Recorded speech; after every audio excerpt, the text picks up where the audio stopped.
Finally, cycling legend Chris Boardman has visited a charity in Colchester that repurposes unwanted bikes and sends them to communities in Africa. As patron of Recycle, he met with the team of volunteers who have so far this year given more than 11,000 bikes to people in need. Our reporter Hannah Pettifer has more. With both Olympic and World Championship titles to his name, there's not much Chris Boardman doesn't know about bikes. But at this warehouse in Colchester, he's learning an altogether new process. Nicely colour coordinated. Whoever owned it, there's a bit of care involved here.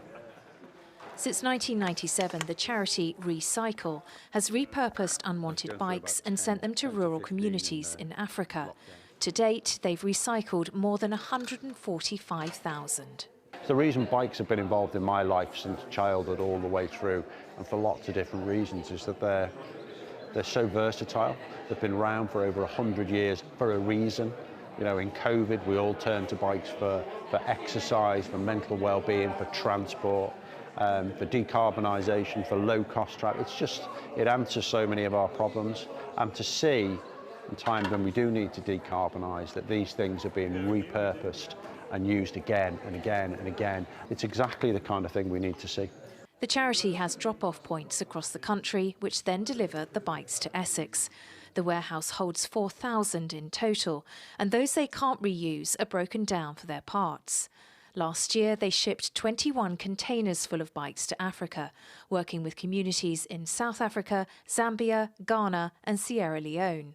This container is due to be sent to the Gambia next week. In all of our partners, the bikes make a huge difference to women, children and men, depending on where they work. So it can have an impact on getting children to school. They enable people or children to get to school safer and quicker and on time, so their attendance level increases. Today, the charity held their annual Spring Sportive, a 64-mile circuit around rural Essex and Suffolk.